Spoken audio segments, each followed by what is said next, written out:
Olá, segundos anos, tudo bem com vocês? Vamos então à nossa aula de correção de exercícios, que é uma aula de revisão, pois nós verificamos que teve alguns exercícios que vocês tiveram um pouquinho mais de dificuldade de executar. Então vamos refazê-los juntos, ok? Vamos lá. A questão número 1 é um texto para que vocês possam responder as questões 1 e 2, chamado Saúde não é negócio.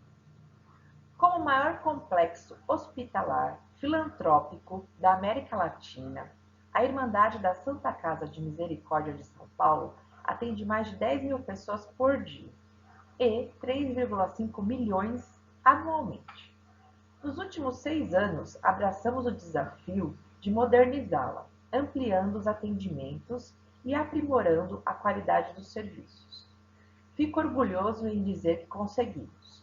A Santa Casa registrou salto de 63% no número de atendimentos entre 2007 e 2013 e de 86% na quantidade de exames no mesmo período. O número de unidades assistenciais triplicou, chegando a 39, e foram implantados serviços essenciais, como o banco de leite e a unidade de tratamento de dor da medicina paliativa infantil. Outras áreas fundamentais tiveram completa modernização na infraestrutura, como a UTI e a unidade de diálise. Cerca de 224 milhões foram investidos. Sabemos que a Irmandade foi fundada para ser uma obra de caridade. Ela nunca foi nem poderá se transformar em um negócio. É uma instituição privada filantrópica e sem fins lucrativos. Sua única vocação é de atender à demanda pública por saúde. Por esses motivos, essa gestão fez uma opção de dar continuidade a essa missão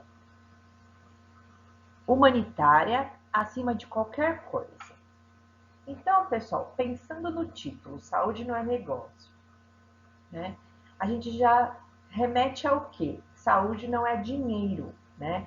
Saúde é como se fosse essa obra de caridade que é feita pela esse hospital, que na verdade é uma instituição filantrópica, que é a Santa Casa de Misericórdia. Então vamos às questões. Agora vamos à questão 1. A passagem do texto que melhor confirma a tese exposta em seu título é: o que está sendo exposto no título? Que saúde não é negócio, não é mesmo? Então, a questão A. A Irmandade da Santa Casa de Misericórdia de São Paulo atende mais de 10 mil pessoas por dia e 3,5 milhões anualmente? Não, né? B. Nos últimos 6 anos, abraçamos o desafio de modernizá-la ampliando os atendimentos. Isso também não tem muito a ver, né? Inclusive, é uma informação contrária. C. A Santa Casa registrou um salto de 63% no número de atendimentos entre 2007 e 2013 e de 86% na quantidade de exames no mesmo período. Então, aí só está falando de um aumento que ele teve no número de atendimentos, e não que saúde não é negócio. D. Outras áreas fundamentais tiveram completa modernização na infraestrutura, como na UTI e na unidade de diálise. Também não tem muito a ver com saúde não é negócio. Qual que tem mais a ver? É a E. A Irmandade foi fundada para ser uma obra de caridade e é uma instituição privada filantrópica e sem fins lucrativos. Tanto que essa frase, ela é a mesma frase que tem lá no texto, eu coloquei uma setinha em vermelho para vocês, ok? E ela tem tudo a ver com saúde não é negócio. Questão número 2.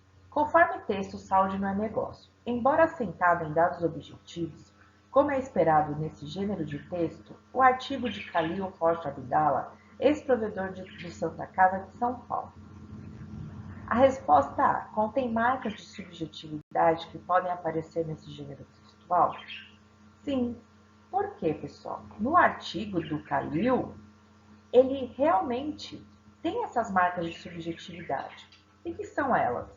é quando você vê que a pessoa aproveitou o espaço, né, como um espaço íntimo, em que ele dá a sua opinião em relação ao mundo externo.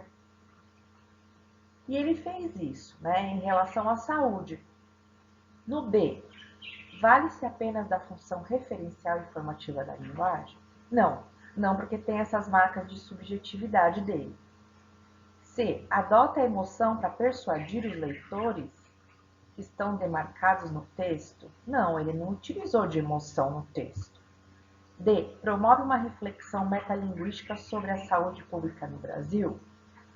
Não, ele não falou sobre toda a saúde pública no Brasil. E E, usa a função apelativa da linguagem para provar que saúde não é negócio? Também não usou a função apelativa da linguagem. Questão 3. Escritores jovens para jovens leitores. Novos autores sempre surgem, mas autores novíssimos são bem mais raros. Gustavo Martins tem apenas 15 anos, e antes que você se espante com isso, é bom lembrar que ele publicou seu primeiro livro aos 8 anos, o que lhe valeu uma menção no Guinness, o livro dos recordes.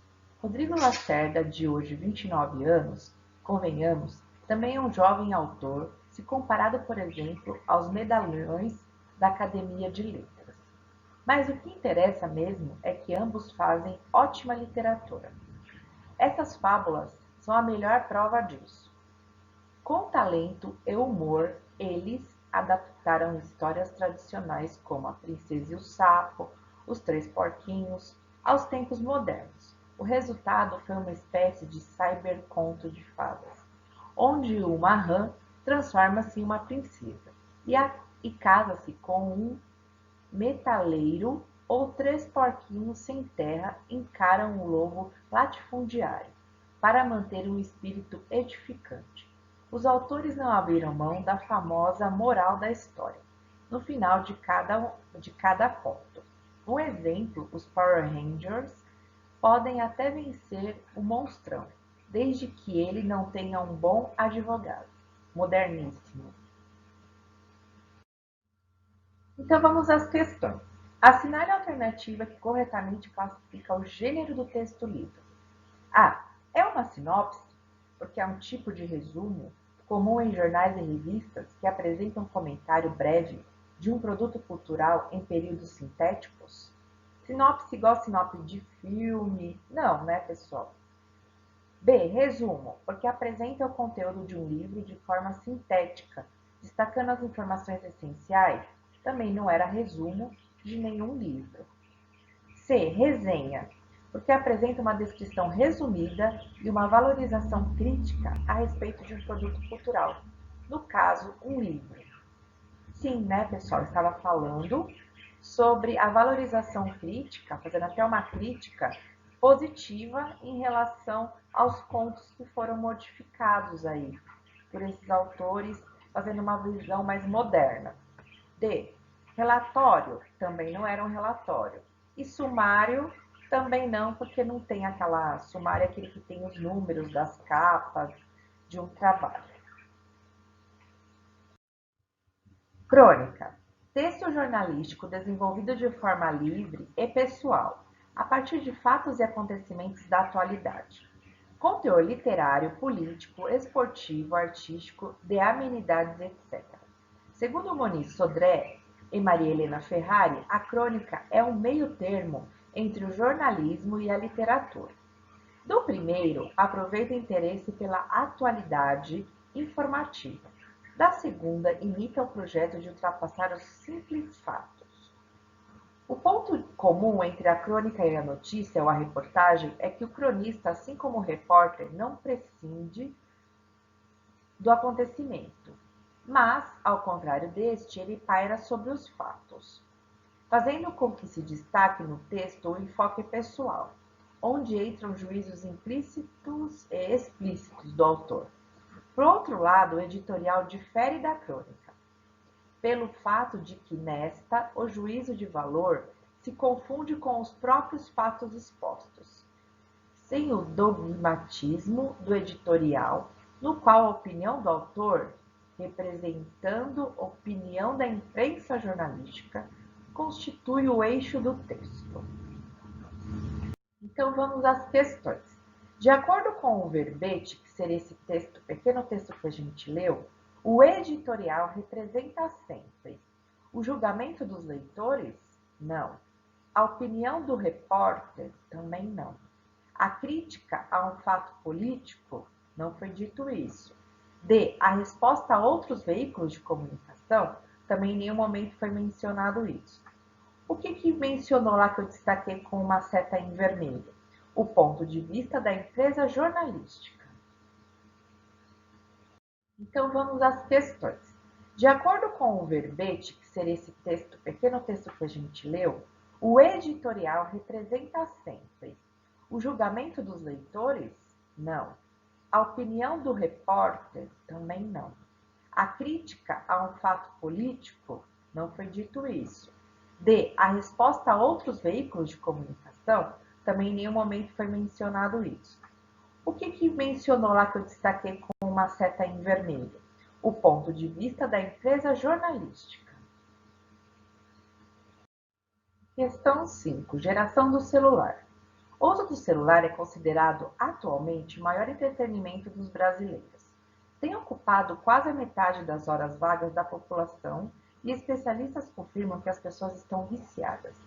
Os usuários não usam o celular ou a internet apenas para dar uma olhada numa mensagem ou em outra, e sim ficam vidrados o dia inteiro, seja na rua, na praça, com os amigos e até mesmo no trabalho. As pessoas precisam aprender a ter mais contato com o mundo real. As crianças estão passando horas do seu tempo livre em frente ao computador ou no celular em jogos que poderiam ser utilizados para uma forma de leitura de bons livros ou para uma conversa com os amigos. Adultos chegam do trabalho, já vão conferir as últimas atualizações dos aplicativos de relacionamentos e até idosos estão aderindo à nova tecnologia. A cultura da população está mudando e isso preocupa. Acredito que as redes sociais foram criadas para que nós tivéssemos mais contato com as pessoas, mas está totalmente ao contrário. O que veio para aproximar acabou afastando.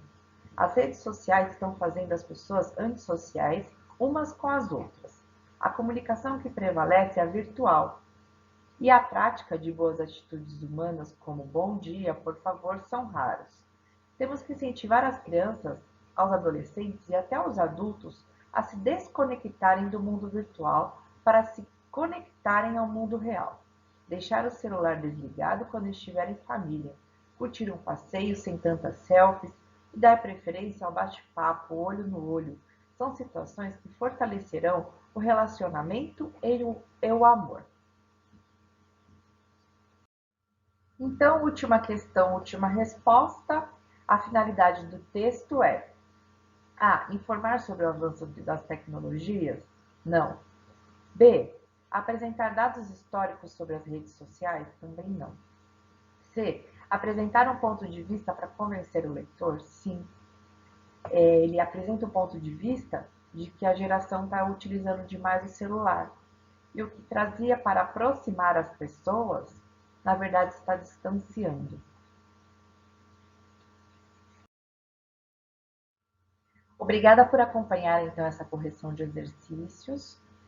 Eu espero que vocês tenham acertado as questões. Caso não tenham acertado também, que tenha sido um bom momento para vocês terem sanado as dúvidas.